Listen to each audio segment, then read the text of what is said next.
आइए।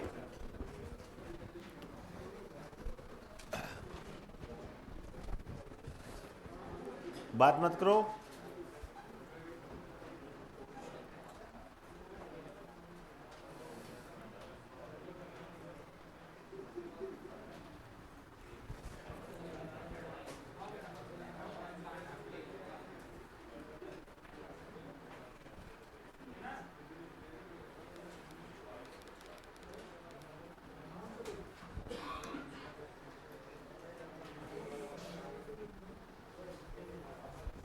आइए, धार्मिक सुधार आंदोलन हम कर रहे थे। उसमें मैंने आपको राजा राम मोहन राय, स्वामी विवेकानंद के बारे में बताया था। आज जो हम बात करने जा रहे हैं वो है स्वामी दयानंद सरस्वती। महत्वपूर्ण है अपने आप में। आइए, एडिंग डाल दीजिए। स्वामी दयानंद सरस्वती।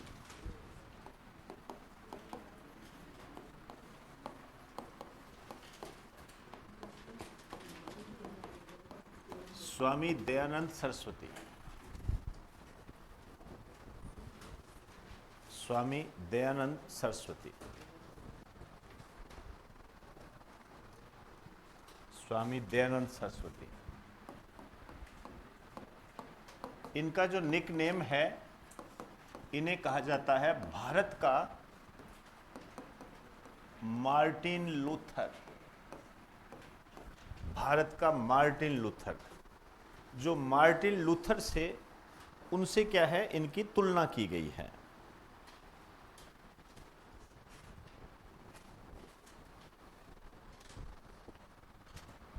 इनका जो जन्म हुआ था 1824 के अंदर इनका जन्म हुआ था। एक स्थान था, उस स्थान का नाम था मोरवी। ये आजकल एग्जाम में पूछे जाने लगे हैं, ध्यान रखें। मोरवी, मोरवी। ये मोरवी नामक स्थान जो है, ये पड़ता है आपका काठियावाड़ में। काठियावाड़ आप जानते हो कहाँ पर है? गुजरात के अंदर है ये। तो भारत का मार्टिन लूथर के नाम से इसको जानते हैं हम। मोरवी में जन्म हुआ था इनका। काठियावाड़ गुजरात में पड़ता है। ये जो चीज़ें होती है, जैसे मोरवी, ये वर्तमान में पूछे जाने लगे हैं। पहले तो नॉर्मल काठियावाड़ से ही काम चल जाता था, लेकिन अब ऐसा नहीं है, ध्यान रखना। अब जो पेपर आ रहे हैं थोड़ा सा अंदरूनी रूप से आपके पूछ लेते हैं ये। नेक्स्ट, इनका जो मूल नाम था,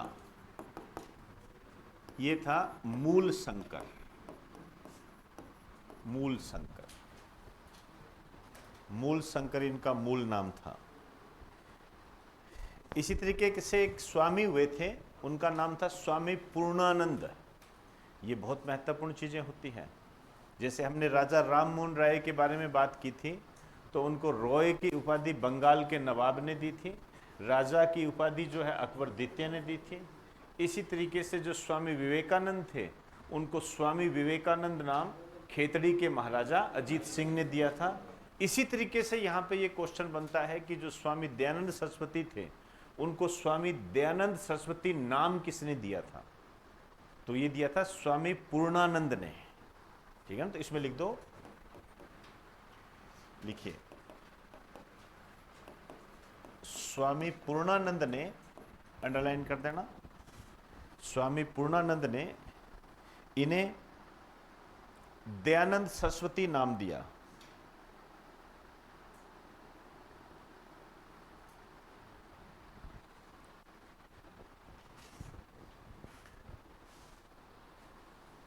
छोटे छोटे इनके फैक्ट्स हैं, काफी पूछे जाते हैं।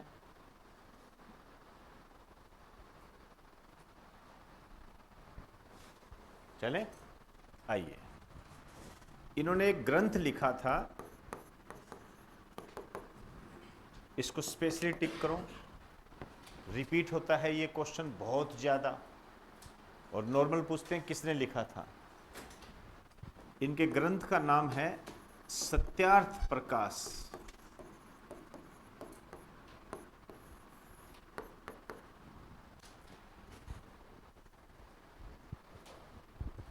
सत्यार्थ प्रकाश। एक बार थोड़ा सा क्लिष्ट क्वेश्चन पूछ लिया गया था, उसमें ये पूछा गया था कि किसमें यह बताया गया है कि आर्य जो थे, आर्य समझते हो ना, आर्यों का मूल निवास क्या था? तो उसमें यह बताया गया तिब्बत से आए थे आर्य, ये इसके अंदर बताया गया है। ऐसी चीजें भी आपको ध्यान रखनी है, लिख दीजिए। इसमें यह बताया गया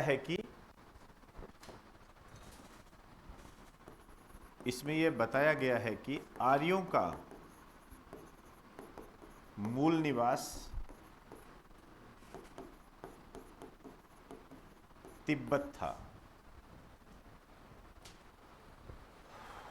आर्यों का मूल निवास तिब्बत था।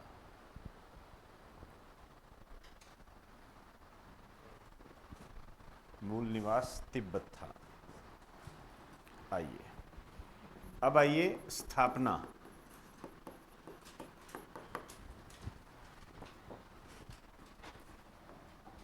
स्थापना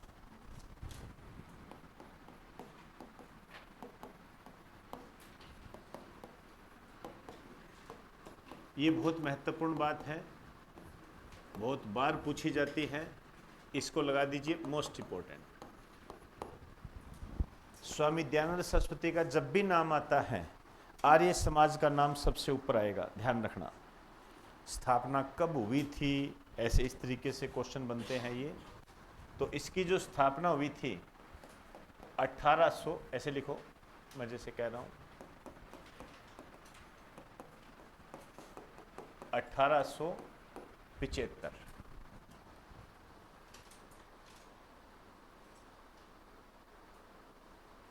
ठीक है, मैंने मोस्ट इंपोर्टेंट क्यों बताया है इसको, कारण है, पहले भी पूछे गए हैं। अब तो आने के चांस इनके और ज़्यादा बढ़ जाते हैं। क्यों बढ़ जाते हैं? अब वर्तमान में कौन सा चल रहा है, 2025, और ये 1875। कितने हो गए? 12 में से 7 गए, 5 और 1, 150। मतलब 2025 में आर्य समाज की स्थापना के 150 वर्ष पूरे हुए हैं। इस कारण से ये महत्वपूर्ण बन जाता है। तो इसके नीचे लिख दीजिए यहां पर, वर्ष 2025 में 150 वर्ष पूर्ण। ये चीजें इसको महत्वपूर्ण बना देती है। इसलिए आप याद रखना, किसी न किसी एग्जाम में आपकी ये जरूर अटकेगा। और जब पुराने पेपर देखते हैं तो खूब पूछा गया है, कब हुई थी, कहाँ हुई थी, दोनों पूछते हैं। तो आर्य समाज की जो स्थापना है 1875 में बंबई में हुई थी, ये ध्यान रखना।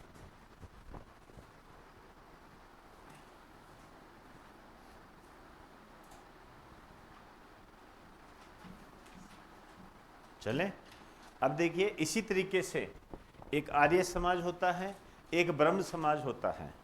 वो दोनों इंपॉर्टेंट है, ठीक है ना। ब्रह्म समाज के साथ साथ हमने क्या पढ़ा था, हिंदू कॉलेज, ठीक है ना। जिस भी कोई संगठन है, संस्था है, उसके 150 वर्ष, 200 वर्ष, ठीक है, 175 वर्ष, 125 वर्ष, 100 वर्ष, 75 वर्ष, 50 वर्ष, 25 वर्ष, ऐसे पूरे होते हो, वो एग्जाम की दृष्टि से हमेशा इंपॉर्टेंट होती है। तो जैसे हमने हिंदू कॉलेज पढ़ा था 1824, समझे ना। तो आप देख लीजिए 2025 के आधार पर जब आप देखोगे तो मेरे हिसाब से 200वें वर्ष में प्रवेश हो जाएगा। भाई पूरे तो नहीं हुए, लेकिन 199 वर्ष पूरे हो गए, तो 200वें वर्ष में क्या हो जाएगा, प्रवेश हो जाएगा। तो अपने आप में वो भी इंपॉर्टेंट बन जाता है ये। तो इन चीज़ों पर आप हमेशा ध्यान दिया करें। अब देखिए, ये जो आर्य समाज था, इसका उद्देश्य क्या था, ध्यान से समझना। इसका उद्देश्य, पर्पज क्या था? पहला लिखिए, वैदिक धर्म को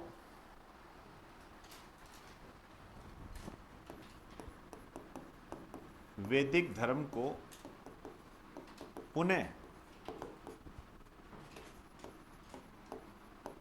शुद्ध रूप में स्थापित करना।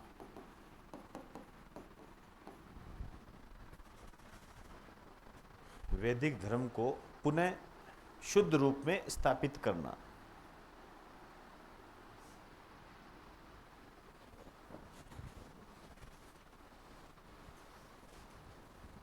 चले, आइए। पुनः शुद्ध रूप में स्थापित करना मतलब, इसका मतलब क्या होता है? जैसे मैं आपको कई बार बताता हूं, आपको बुरा भी लग जाता होगा कि इस धर्म को क्या है, बिगाड़ दिया, ऐसा था नहीं है, ठीक है ना। जैसे इस धर्म के अंदर वर्ण लेके आ गए, ये हमारे धर्म के अंदर नहीं है। धर्म के अंदर हमारे ईश्वर ने मनुष्य को एक ही बताया है, लेकिन इसका बंटवारा कर दिया गया, ब्राह्मण में, क्षत्रिय में, वैश्य में, शूद्र में, जिसका परिणाम हम आज भी भुगतते हैं। इसी कारण से ये धर्म एक नहीं हो पाया कभी भी।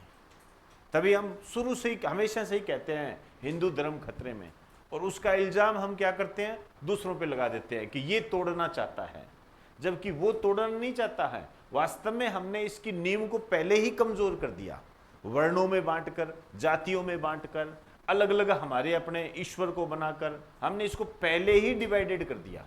तो दूसरा हमें क्या तोड़ेगा? हम तो पहले से ही टूटे हुए थे, वर्णों के रूप में, जातियों के रूप में, और उसका परिणाम आज भी आप देखते हो।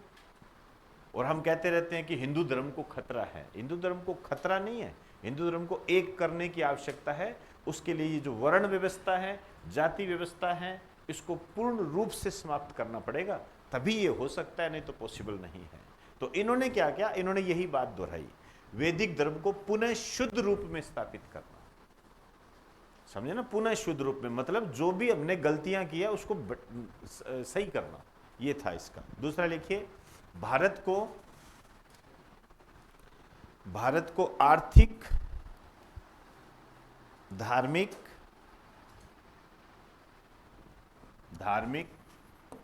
सामाजिक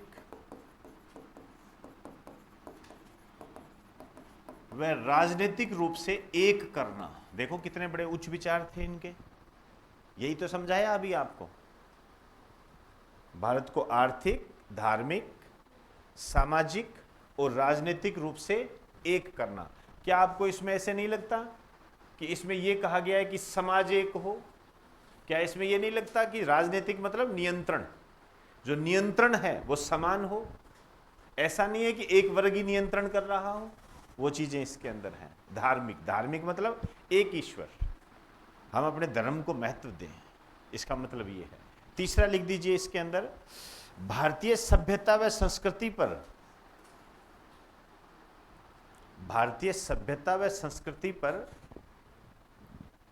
पढ़ने वाले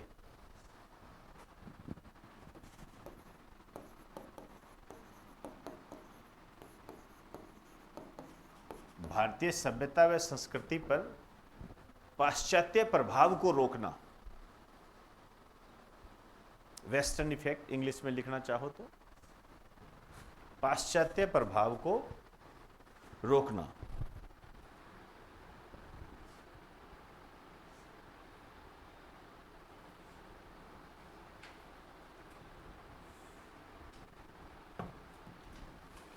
पश्चिमी सभ्यता का प्रभाव होता है, उसको रोकना, ठीक है ना। उसको रोकने का क्या मतलब है? जैसे वेस्टर्न जो लोग हैं वो क्या करते हैं, मतलब आप सोचते हो कि जैसे वेस्टर्न कल्चर आप समझ ही गए होंगे, थोड़ा सा अभद्रता का प्रदर्शन, ठीक है ना, अलग तरीके के कपड़े पहनना, अलग सोच रखना, ठीक है ना। जैसे वेस्टर्न कल्चर की यदि हम बात करेंगे तो होता क्या है कि वहाँ आज भी क्या है, जब आप देखोगे वहाँ पर तो माता पिता क्या है, बस ठीक है उनके बच्चे हो गए, उनको पढ़ा दिया लिखा दिया, अब तुम देखो भाई तुम्हारा काम देखे, हमें तंग मत करो, तुम यदि कमा सकते हो तो ठीक है भैया, नहीं तो भैया तुम्हारी मर्जी है, तुम चाहे भीख मांगो, हमारे पास है। उनको ये टेंशन नहीं रहती है कि मुझे बेटे के लिए घर बनाना है, बेटी की शादी करनी है, उनको कोई टेंशन नहीं है इस बात की, कोई टेंशन नहीं है। वो बेटा कहता है मुझे यहाँ करनी है, बिल्कुल करो भाई, तुम्हारा भुगतो, उनको कोई अर्थ नहीं निकलता है उसका। मतलब वो अपनी संतानों के लिए कुछ करने वाले नहीं होते हैं। अब और हमारे यहाँ पर, हमारे समाज में क्या है, पिता की कमर टूट जाती है बच्चों का भविष्य बनाते बनाते, लास्ट में बच्चे ही कह देते हैं आपने किया क्या था हमारे लिए। यह हकीकत है, ये बोल देते हैं आपने क्या किया था, क्या मैंने यार तेरे को पढ़ाया तो था कि ये तो हर माँ बाप करते हैं, इसके अलावा क्या किया था, क्या घर बना के दिया था तो ये तो बनाना ही होता है, इसमें क्या बड़ी बात, और क्या किया था, क्या और भैया कुछ नहीं, तेरे को जीवन में लेकर आया था बस, क्या वो तो क्या है, वो तो आपने ऐसे हो गया होगा, वो उसमें क्या बड़ी बात है। बताइए, मतलब माँ बाप का कोई रोल ही नहीं। समझे बात को? तो ये भावनाएं बन गई। पश्चिमी सभ्यता में उनको ऐसा कोई मतलब नहीं होता है। जो पिता जो संतान होती है वो भी पहले से मान के चलती है कि मुझे ये करना है। हमारे यहाँ ऐसा नहीं होता है। हमारे यहाँ पर संतानें इसलिए पैदा की जाती है ताकि वो बुढ़ापे में हमारी सहायता कर सके, हमें संभाल सके। हमारा उद्देश्य अलग होता है। तभी देख लीजिए 150 करोड़ के आसपास होने की तादाद पर हैं अपने, यहाँ तक पहुँच रहे हैं अपने। हैं? कर गए क्या? अच्छा, टॉप कर दिया इसने। बाल विवाह का शिकार हो क्या? तो नहीं, क्या पता घर में कोई खेल रहे हो भाई, पता थोड़ी लगता है कि टॉप कर दिया मैंने। हाँ आइए, कोई बात नहीं। एक इतिहासकार थे वैलेंटाइन। वैलेंटाइन, वो बड़ा वैलेंटाइन नहीं है। उन्होंने आर्य समाज को भारत में अशांति का जनक या भारतीय अशांति का जनक कहा था। अच्छा क्वेश्चन है, लिख दीजिए।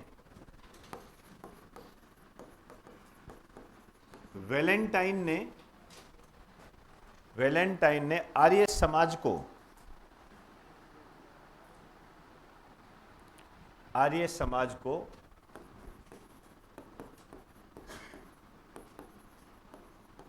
भारतीय अशांति का जनक कहा। भारतीय अशांति का जनक कहा। ये बहुत अच्छा क्वेश्चन है, ध्यान रखना। भारतीय अशांति का जनक कहा। अशांति का जनक क्या होता है? इसको उस रूप में मत समझना कि अफरा तफरी मच गई। उसका मतलब ये होता है कि जैसे अभी मैंने आपको कहा, धर्म के बारे में मैंने आपको बताया कि कुछ गलत चीजें हमारे धर्म में प्रवेश कर गई, इस कारण से पूरे धर्म के अंदर एक संकट सा पैदा हो गया। उसका कारण यही था कि कुछ लोगों ने धर्म को क्या है एक अलग रूप में परिभाषित किया जो कि गलत था। तो दयानंद सरस्वती ने भी ये कहा कि नहीं, हम इसे शुद्ध रूप में अपनाएंगे, मतलब जो बढ़िया था उसको अपनाएंगे, जो गलत चीजें इसके अंदर शामिल हो चुकी है उसको हम हटाएंगे। अब हटाएंगे तो ओबियसली बात है, कई लोग विरोध भी करेंगे, कई पक्ष में भी आएंगे, सब चीजें आएंगे। इसी को अशांति का जनक कहा गया था। नई लाइन से लिख दीजिए, संबंधित आंदोलन। स्थापना हो गई कंप्लीट। संबंधित आंदोलन।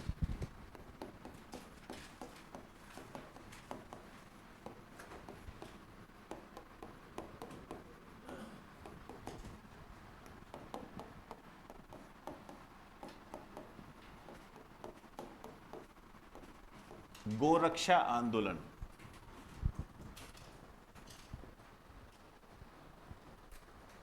गोरक्षा आंदोलन, एक नंबर लगा दीजिए इसको। नाम से ही पता लग रहा है इसका संबंध किससे होगा? गायों की रक्षा से संबंधित होगा। ये तो लिखने की जरूरत नहीं है।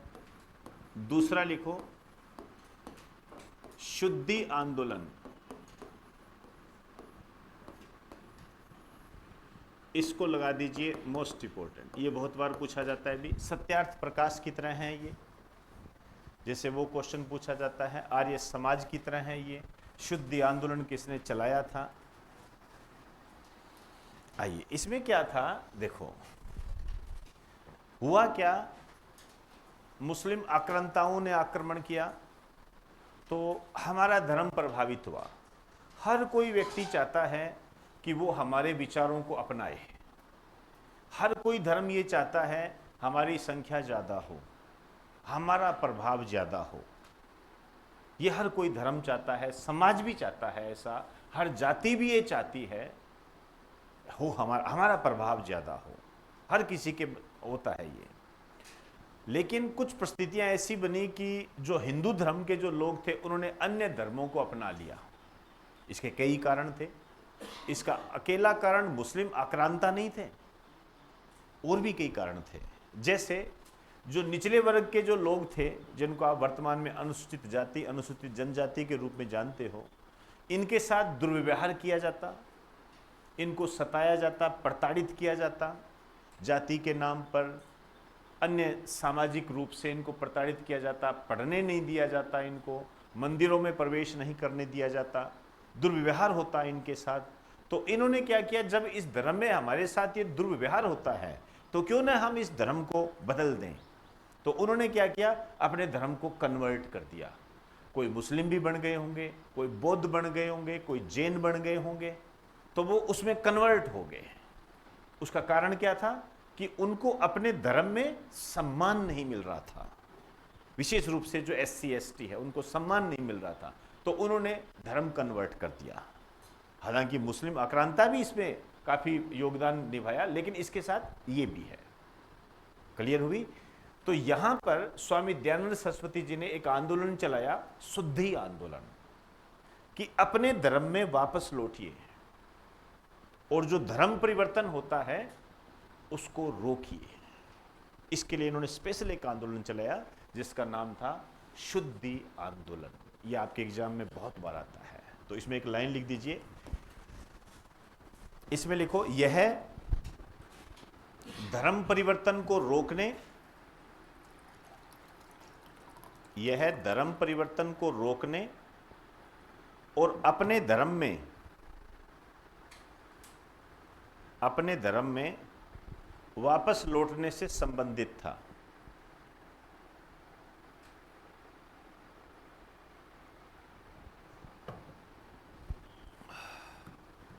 धर्म परिवर्तन को रोकने तथा अपने धर्म में वापस लौटने से संबंधित था।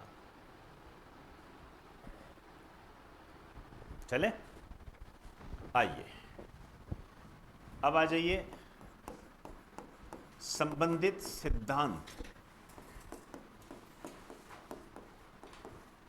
इन्होंने कौन कौन से सिद्धांत दिए थे? संबंधित सिद्धांत,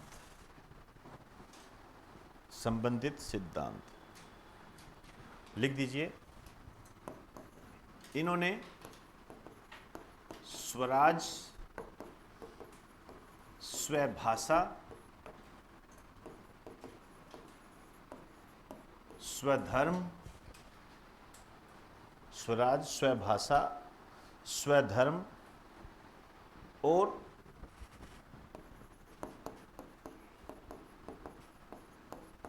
स्वदेशी का सिद्धांत दिया।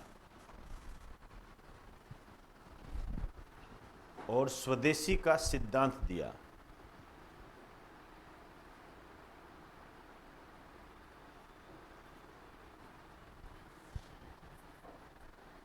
और स्वदेशी का सिद्धांत दिया। ठीक, आइए अब देखिए, स्वराज आप समझते ही हो, स्वयं का शासन, दूसरे का शासन नहीं। मतलब हमारे ऊपर जो शासन करे वो हमारा ही व्यक्ति हो, ठीक है ना। जैसे भारत है तो भारतीय होना चाहिए, ब्रिटिश नहीं होने चाहिए। स्वभाषा, अपनी भाषा का सम्मान करना, अपनी भाषा में बने रहिए, दूसरे की भाषा के पीछे मत रहिए। जैसे वर्तमान में हम इंग्लिश के पीछे पड़े हुए हैं और हमारी हिंदी की स्थिति दयनीय है। इन्होंने कहा अपनी भाषा को महत्व दीजिए। चाइना है, अपनी भाषा को महत्व देता है। स्वधर्म, अपने धर्म में बने रहिए। धर्म कोई भी हो बुरा नहीं है, कोई भी धर्म बुरा नहीं है, सबके अपने सिद्धांत हैं। सभी में डायरेक्ट या इनडायरेक्ट रूप से बुराइयां भी है, कुछ चीजें गलत भी है, वो विचारों पर निर्भर करती है। लेकिन अपने धर्म में बने रहिए, अपना धर्म मत छोड़िए। स्वदेशी, देश में बनी हुई वस्तुओं का इस्तेमाल करें, ठीक है ना। दूसरे की वस्तुओं पर निर्भर ना रहे, मतलब ऐसा काम करो कि आपके देश में ही वस्तुएं बने। ऐसा ना हो कि आप गेहूं के लिए किसी दूसरे देश पर डिपेंड हो, ऐसा नहीं। डिपेंडेबिलिटी नहीं होनी चाहिए, ठीक है ना। खुद पर आत्मनिर्भर, जैसे वर्तमान में भारत सरकार के द्वारा आत्मनिर्भर अभियान चलाया गया है। क्या मतलब है उसका? हमने निर्यात को बढ़ाना है और आयात को कम करना है, ऐसे। आइए दूसरा लिखिए, दूसरा लिखिए, इन्होंने हिंदी को राष्ट्रीय एकता का आधार बताया। हिंदी को राष्ट्रीय एकता का आधार बताया।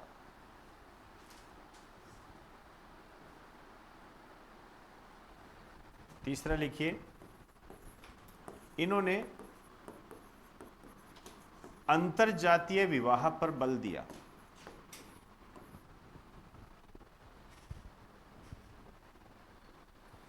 अंतरजातीय विवाह पर बल दिया। इंटरकास्ट मैरिज को बढ़ावा दिया इन्होंने कहा कि इंटरकास्ट मैरिज होनी चाहिए। इससे क्या होता है? जातीय भेदभाव समाप्त होता है, पहली बात। और विज्ञान ये कहता है कि इंटरकास्ट मैरिज से जो संतान पैदा होती है वो ब्रिलियंट होती है, प्रतिभाशाली होती है। ये आइए, ये हो गया सारा। नेक्स्ट लिखिए, संबंधित कथन।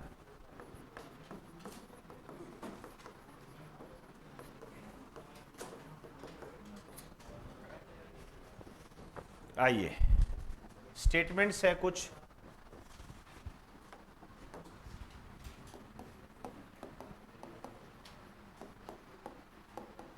स्वामी दयानंद सरस्वती के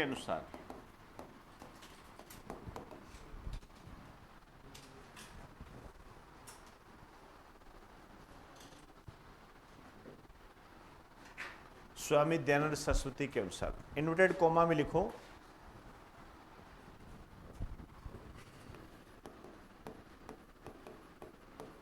बुरे से बुरा देशी राज्य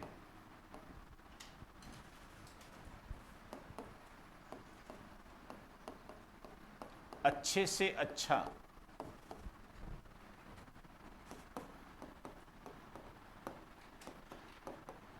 विदेशी राज्य से अच्छा है। समझे इस बात का मतलब? बुरे से बुरा देशी राज्य अच्छे से अच्छे विदेशी राज्य से अच्छा है। मतलब कोई दूसरा हम पर राज करे और वो थोड़ा बढ़िया भी करता हो तो भी हमारे वाला ज्यादा बढ़िया रहेगा यदि वो हमारा है। कहने का अर्थ ये है। ठीक समझ गए इस बात का? नेक्स्ट लिखिए, एनी बिसेंट के अनुसार, एनी बिसेंट के अनुसार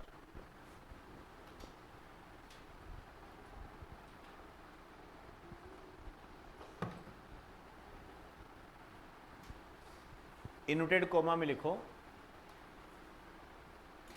स्वामी दयानंद सरस्वती, स्वामी दयानंद सरस्वती ऐसे पहले व्यक्ति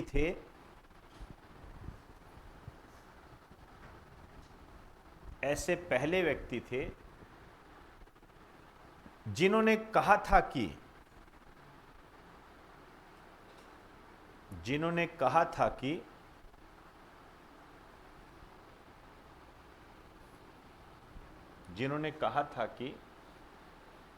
भारत भारतीयों के लिए है।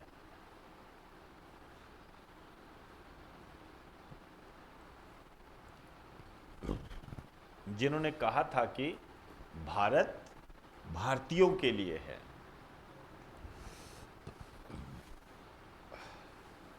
ठीक होगी बात सारी?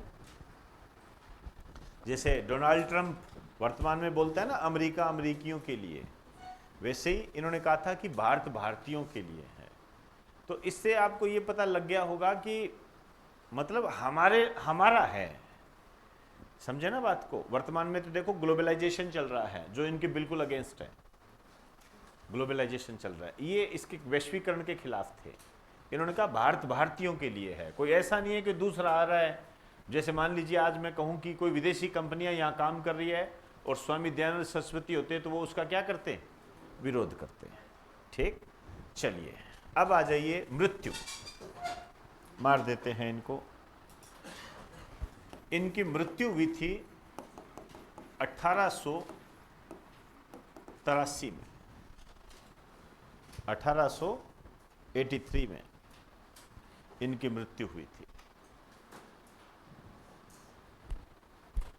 चले, आइए 2 मिनट मेरी बात सुन लीजिए। राजस्थान के बच्चों के लिए तो ये टॉप का इंपॉर्टेंट है, लेकिन ऐसा नहीं है, ये इंडिया लेवल पर भी इंपॉर्टेंट है, क्योंकि दयानंद सरस्वती का संबंध इंडिया लेवल पे माना जाता है। अब राजस्थान तो बीच में आ गया, वो एक अलग बात है। देखिए हुआ क्या था, जोधपुर के एक शासक थे,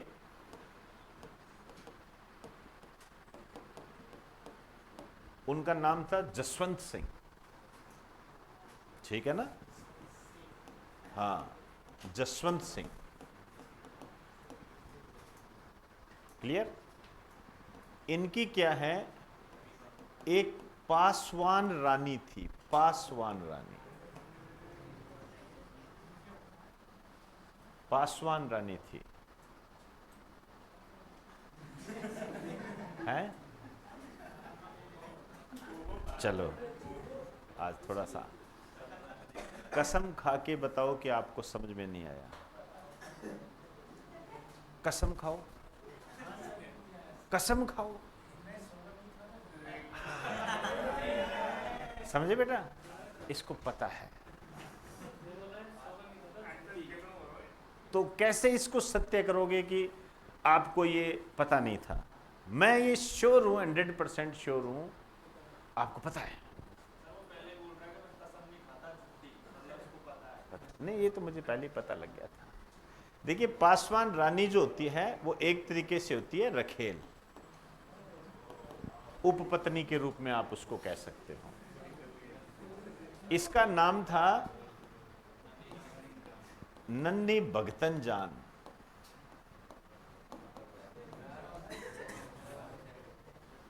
तो ये जो जसवंत सिंह है, ये इस नन्ही भगतन जान में लिप्त रहते थे, और स्वामी दयानंद सरस्वती ने इनको कहा कि भाई ऐसे है, आप राजा हो, आपके ऊपर जनता निर्भर करती है, शासन चलाते हो आप, ये क्या कर रहे हो? समझे बात को?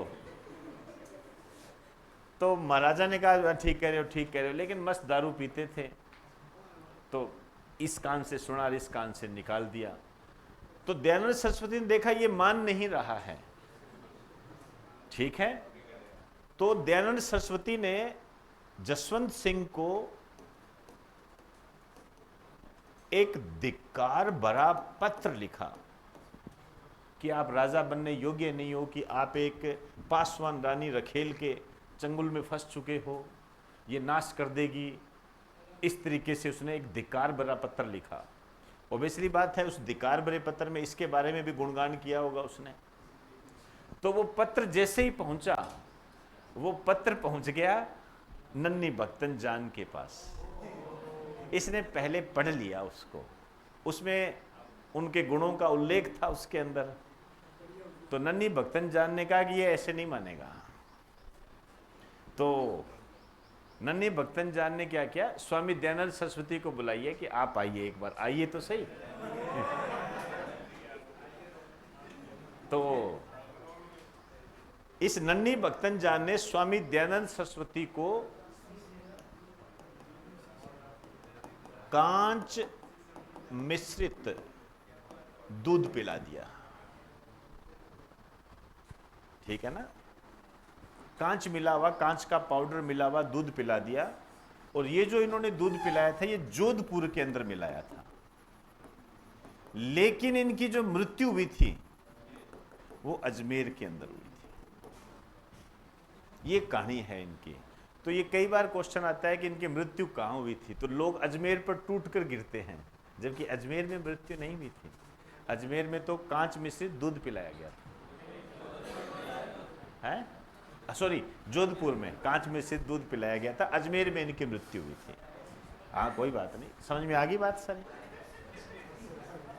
दोबारा हंसना यार ऐसे। एक बार और नहीं, एक ये हंसी बड़ी विचित्र थी।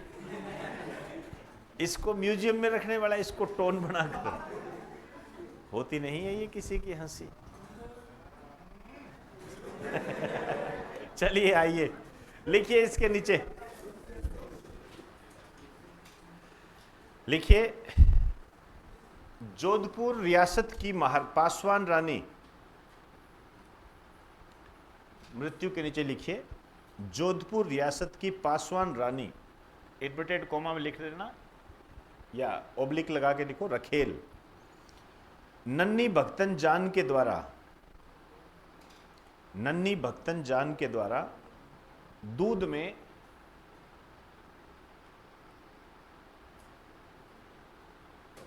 में कांच मिलाकर,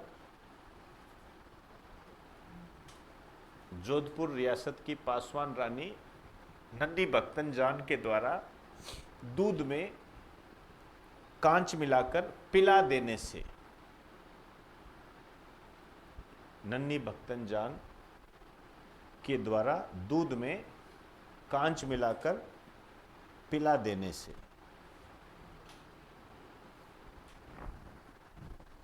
चले आइए, उसके नीचे लिखो स्थान जोधपुर, ऐसे लिखो, नीचे एरो डाल के ऐसे लिखो स्थान, मतलब किस स्थान पर कांच मिश्रित दूध पिलाया था, जोधपुर।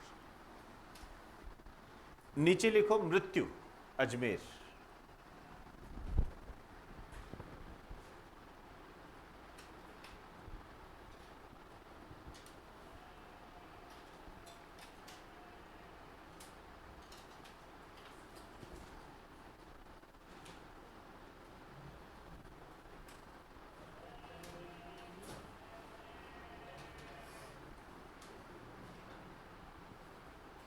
चले आइए, ये थे जी आपके दयानंद सरस्वती, ठीक है ना।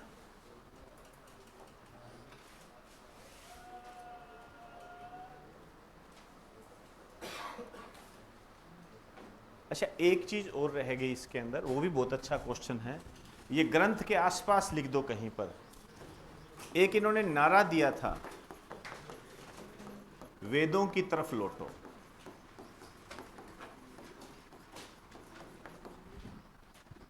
दयानंद सरस्वती में ऐड कर दीजिए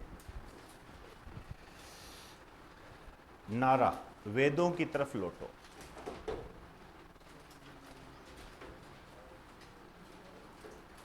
वेदों की तरफ लौटो, ये भी खूब पूछा जाता है, टिक कर दीजिए इसको।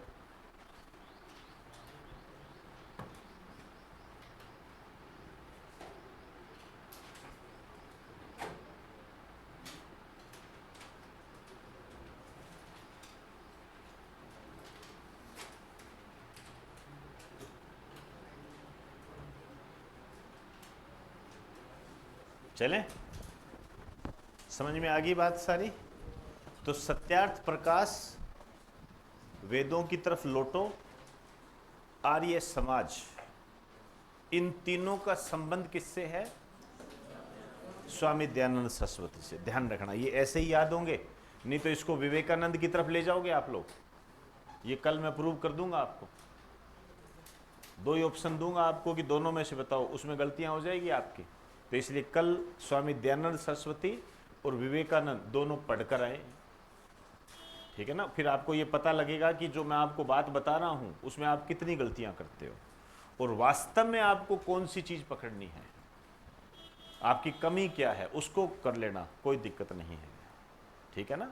विवेकानंद जी को जब हम बात करते हैं तो उसके अंदर जो आता है वो आता है आपका, एक तो वो शिकागो की यात्रा, वो महत्वपूर्ण होती है, एक रामकृष्ण परमहंस मिशन उसके अंदर आता है, मुख्य रूप से उनमें वो चीज़ें ज़्यादा आती है। चलिए, ये तीनों कंप्लीट हो गए, राजा राम मोहन राय, दयानंद सरस्वती, ये ठीक है ना, विवेकानंद। अब हम कुछ संस्थाओं के बारे में बात करेंगे। आइए, हेडिंग डाल दीजिए संबंधित, ऐसे लिखो, विविध लिखो, विविध,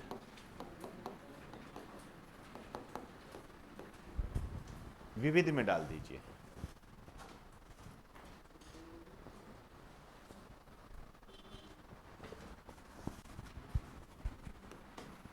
सबसे पहले लिखो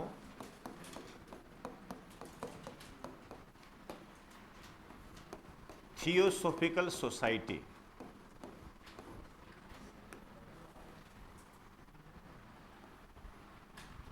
थियोसॉफिकल सोसाइटी,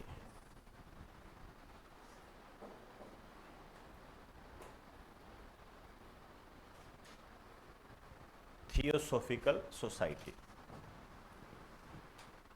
आइए, पहले तो इसका उद्देश्य लिखो। इसका जो पर्पज है ये है विश्व बंधुत्व को बढ़ावा देना, मतलब पूरे विश्व में भाईचारे को बढ़ावा देना, ये इसका उद्देश्य है, विश्व बंधुत्व को बढ़ावा।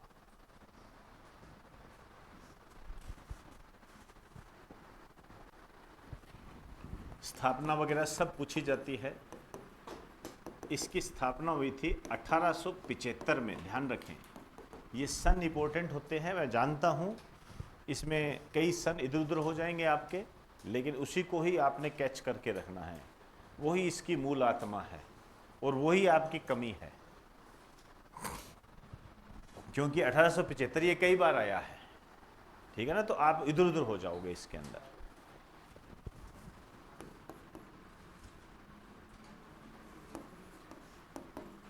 कर्नल एलकोट और मैडम ब्लातवस्की के द्वारा। ये जो मैडम ब्लातवस्की हैं ये रूस की थी और कर्नल एलकोट जो थे ये अमेरिका के थे। इन्होंने की थी स्थापना और ये स्थान था न्यूयॉर्क। आप जानते हो आपके स्टैटिक जीके के अंदर दो पोर्शन आते हैं, एक तो जो विभिन्न प्रकार के जो शहर है उसके निक नेम, और एक वो किस नदी के किनारे हैं। तो जो महत्वपूर्ण शहर होते हैं इनके बारे में आपको साथ साथ जानकारी होनी चाहिए। आप जानते हो कि जो न्यूयॉर्क है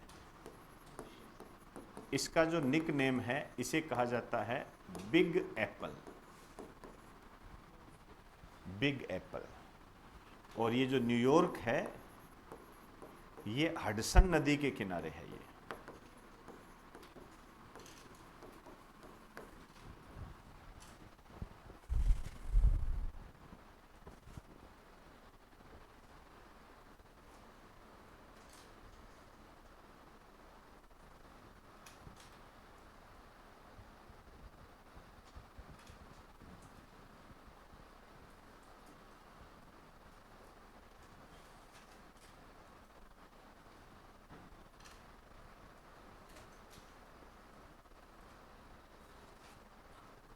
चलें, आइए।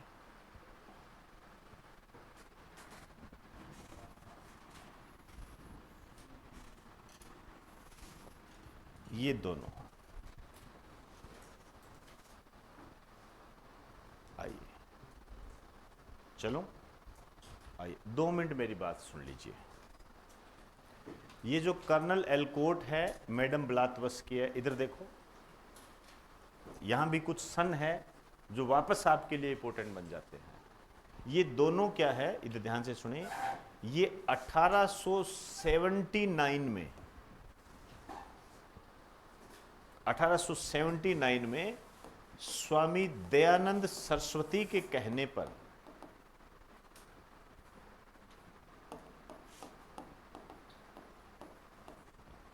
इनके कहने पर ये भारत आए थे, ठीक है। और इन्हीं के प्रयासों से 1886 में, ये सन भी इंपॉर्टेंट है, 86 में मद्रास के अंदर इस थियोसॉफिकल सोसाइटी की स्थापना की गई, भारत के अंदर। वो तो कहाँ थी, न्यूयॉर्क के अंदर। भारत में एक तरीके से आप कह सकते हो इसकी ब्रांच खोली गई।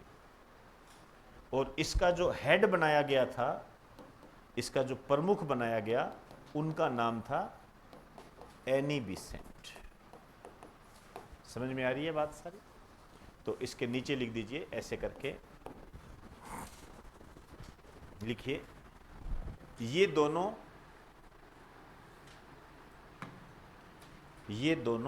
1879 में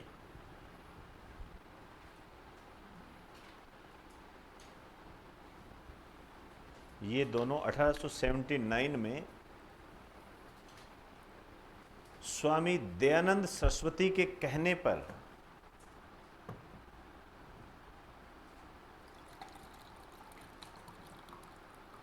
स्वामी दयानंद सरस्वती के कहने पर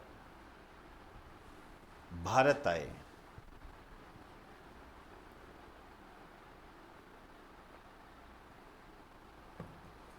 भारत आए और इनके प्रयासों से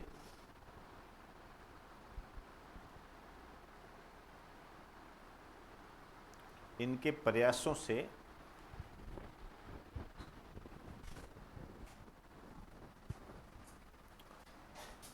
प्रयासों से एक शब्द लिखना,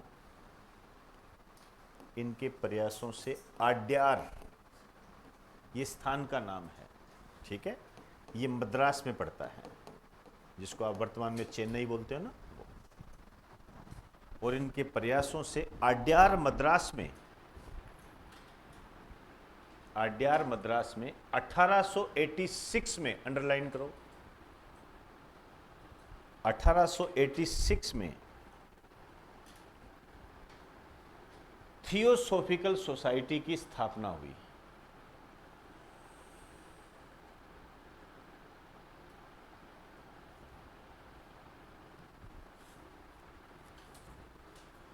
थियोसॉफिकल सोसाइटी की स्थापना हुई।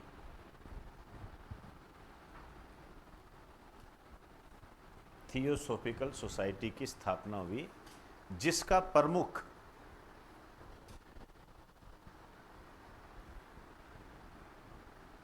प्रमुख एनी बिसेंट को बनाया गया।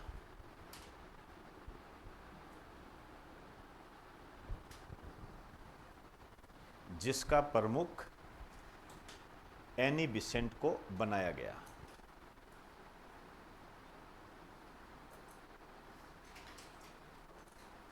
जिसका प्रमुख एनी बिसेंट को बनाया गया। समझ में आई जी बात सारी? ये है। तो पूछ लिया जाता है कि भारत में कहाँ पर थियोसॉफिकल सोसाइटी की स्थापना हुई थी, भारत में थियोसॉफिकल सोसाइटी का प्रमुख किसे बनाया गया था, कब हुई थी, किसके कहने पर भारत में थियोसॉफिकल सोसाइटी की स्थापना हुई थी? स्वामी दयानंद सरस्वती। ये टॉप के क्वेश्चन होते हैं। अब यदि इनको भूल गए, सन भूल गए, वो देखो आपकी गलती है, फिर वो हमारी गलती नहीं है। आपको बता दिया, रुक रुक के आपको बता दिया, समझा दिया, सारी चीज़ें हैं। ये कंटेंट टॉप का कंटेंट होता है, इसको आप रिजेक्ट नहीं कर सकते, नेगलेक्ट नहीं कर सकते। यदि ये याद नहीं है और इसमें आपको रिवीजन की आवश्यकता है, तो इसका मतलब आपकी तैयारी अभी अधूरी है, अभी वक्त लगेगा, इसका मतलब ये निकलता है। ठीक है, आइए, तो थियोसॉफिकल सोसाइटी होगी। अब दूसरा लिखिए, एनी बिसेंट, अभी नाम आया था, इन पे भी खूब क्वेश्चन आता है। एनी बिसेंट, एनी बिसेंट, इसमें लिखो, इनका जो निक नेम है, इन्हें कहते हैं मद्रास की टॉम टॉम। मद्रास की टॉम टॉम ये हमारी नहीं थी, इसका जो देश था आयरलैंड, आयरलैंड से संबंधित थी ये।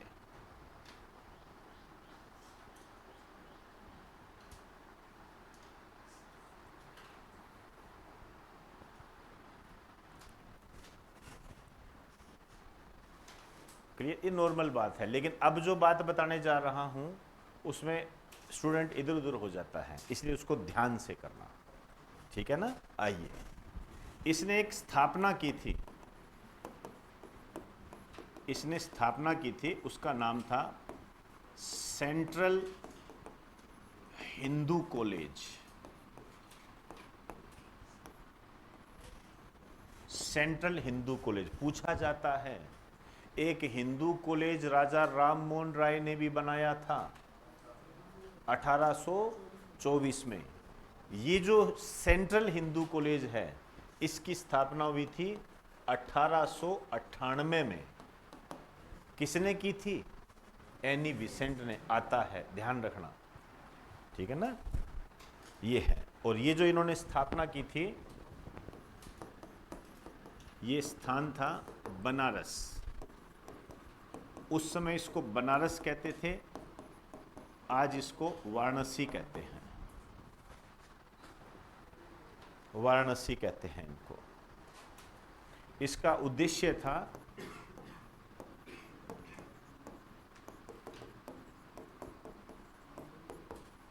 शिक्षा को बढ़ावा देना। शिक्षा को बढ़ावा देना इसका उद्देश्य था।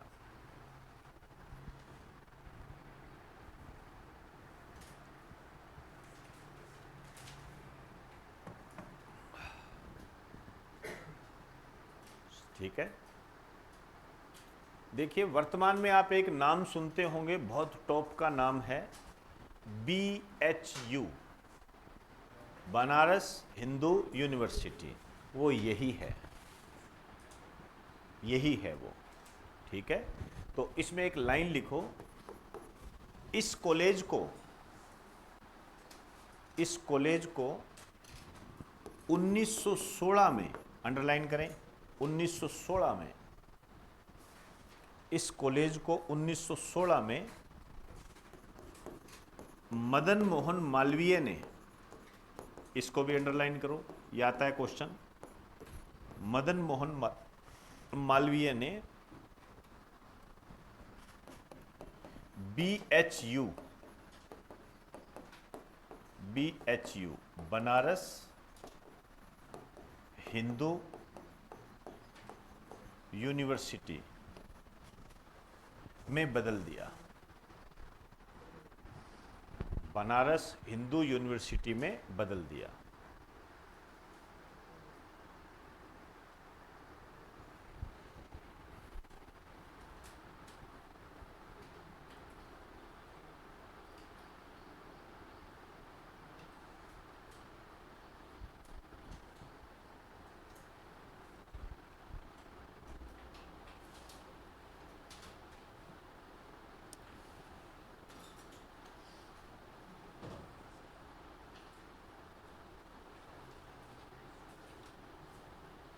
चलिए,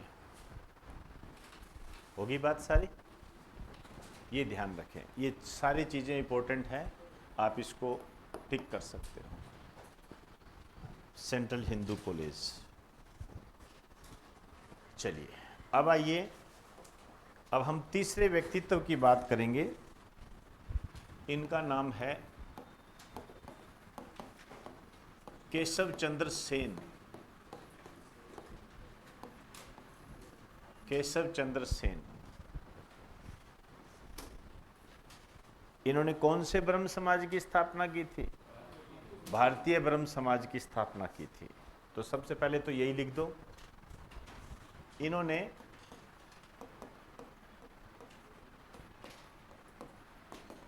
भारतीय ब्रह्म समाज की स्थापना की थी।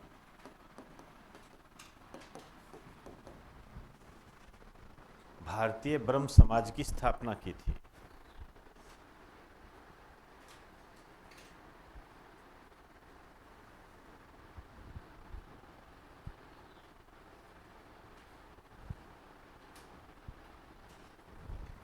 आइए फिर लिखिए, इन्होंने इंडियन रिफॉर्म, सुधार एसोसिएशन की भी स्थापना की। इंडियन रिफॉर्म एसोसिएशन, इंग्लिश में लिखो इसको, हिंदी में नहीं लिखना इसको। इंडियन रिफॉर्म एसोसिएशन की स्थापना की।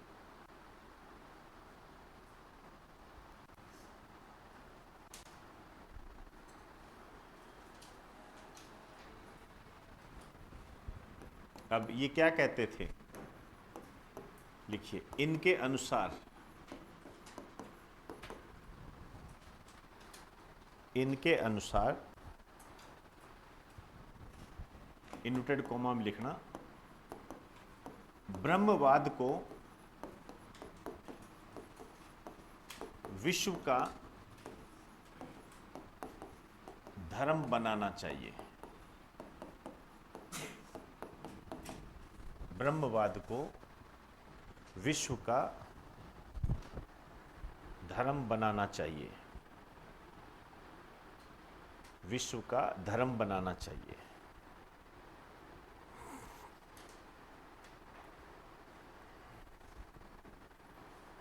चले, ये हो गया। अब इनके सहयोग से कई काम हुए थे। 1864 में भी हुए, 1867 में भी हुए। तो इसको ऐसे तरीके से लिखना है, इनके सहयोग से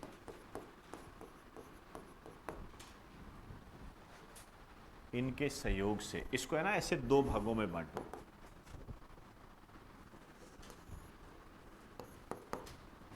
इनके सहयोग से, ठीक है ना, इसके इनके सहयोग से इसको लगा दीजिए मोस्ट इंपोर्टेंट। ये दोनों लाइनें इंपोर्टेंट है आपके लिए। क्या किया था इन्होंने, चले लिखिए, इनके सहयोग से, इसके नीचे लिखना 1864 में। इस पूरे टॉपिक में ये सन ही ऐसे हैं जो आपको तंग करेंगे। इनके सहयोग से 1864 में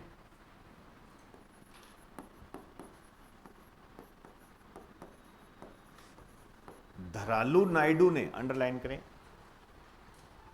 धरालू नायडू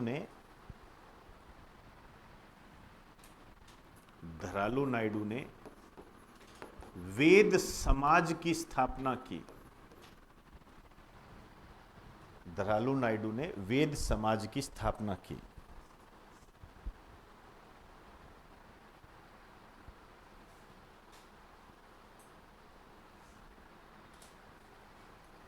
जिसे 1871 में, जिसे 1871 में बदलकर, जिसे 1871 में बदलकर दक्षिणी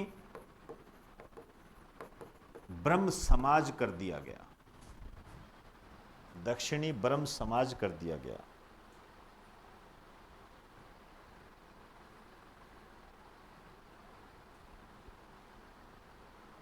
दक्षिणी ब्रह्म समाज कर दिया गया। समझ में आई जी बात सारी, ठीक है। तो 1864 में केशव चंद्र सेन के सहयोग से धरालू नायडू ने वेद समाज की स्थापना की थी, जिसे 1871 में बदलकर दक्षिणी ब्रह्म समाज कर दिया गया। तो दक्षिणी ब्रह्म समाज की स्थापना और वेद समाज की स्थापना किसने की थी? धरालू नायडू ने। अब ये जो दक्षिणी ब्रह्म समाज है जो 1871 में स्थापित हुआ, जो कि कवि ने विवेद समाज था, यहां पे लिखिए स्थान। दक्षिणी ब्रह्म समाज के नीचे लिखो स्थान। मद्रास।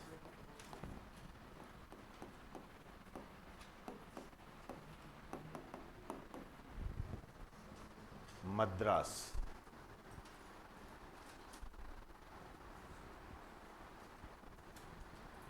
उद्देश्य, क्या उद्देश्य था? लिखिए, जातीय भेदभाव को समाप्त करना।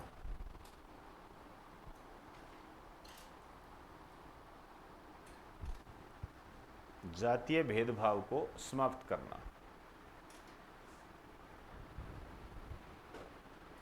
दूसरा लिखो, महिला शिक्षा को बढ़ावा देना।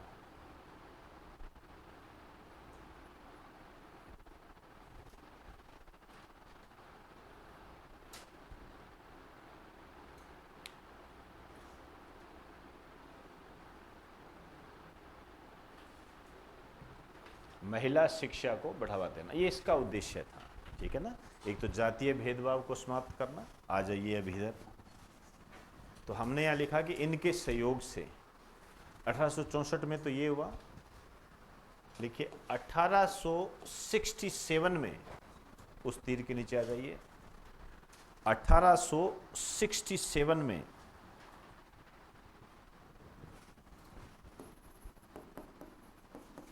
आत्माराम पांडुरंग ने प्रार्थना समाज की स्थापना की। ये खूब पूछा जाता है भाई, खूब पूछा जाता है। आत्माराम पांडुरंग ने प्रार्थना समाज की स्थापना की। प्रार्थना समाज की स्थापना की। और ये जो प्रार्थना समाज की जो स्थापना की थी, ये स्थान था महाराष्ट्र। मैं चाहूंगा कि इस वाली लाइन को आप स्पेशली टिक करें, आत्माराम पांडुरंग प्रार्थना समाज, ये ज्यादा पूछा जाता है। आप पेपर देखोगे ना तो आपको ये चीजें मिल जाएगी सारी।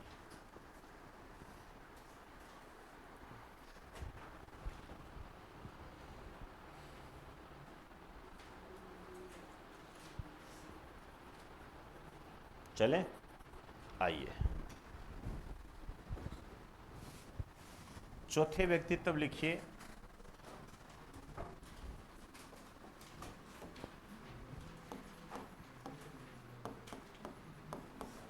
धोंडो केशव कर्वे।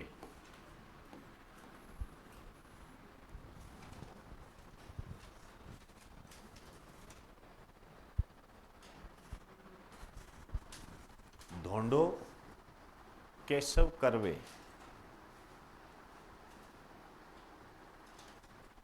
आइए, इन्होंने एक स्थापना की थी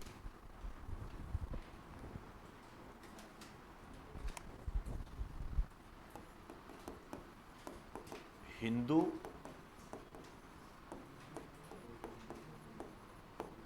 विधवा गृह। हिंदू विधवा गृह की इन्होंने स्थापना की थी 1896 में। स्थान था पूना। इसको वर्तमान में पुणे के नाम से जानते हैं।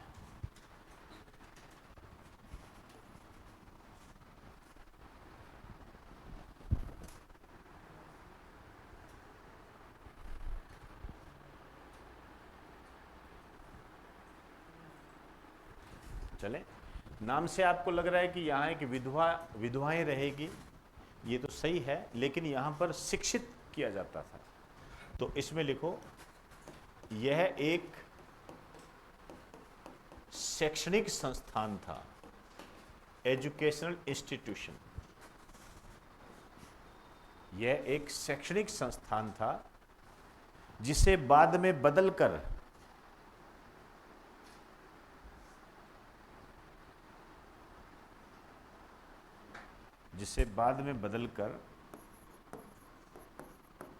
महर्षि कर्वे स्त्री शिक्षण संस्थान कर दिया गया। जिसे बाद में बदलकर महर्षि कर्वे शिक्षण संस्थान कर दिया गया।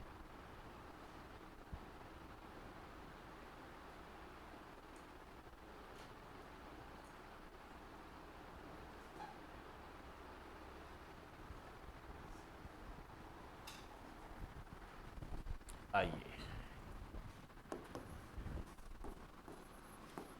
दूसरा लिखिए, हींगने एक संस्थान की ओर स्थापना की, उसका नाम है हींगने स्त्री शिक्षण।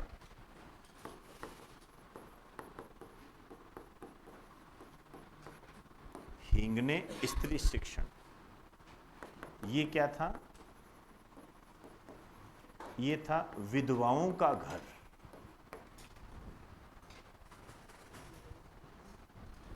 विधवाओं का घर।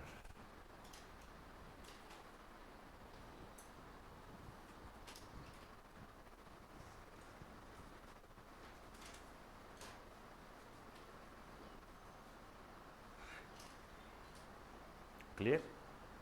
तो ये कुछ व्यक्तित्व थे जो मैंने आपको बताए। इसमें जो सबसे ज़्यादा इम्पोर्टेंट है ये वाला, उसके बाद ये भी पूछ लेते हैं। इसमें सेंट्रल हिंदू कॉलेज वाला पोर्शन ये पूरा इम्पोर्टेंट है। ये थियोसॉफिकल सोसाइटी पूरी की पूरी इम्पोर्टेंट है।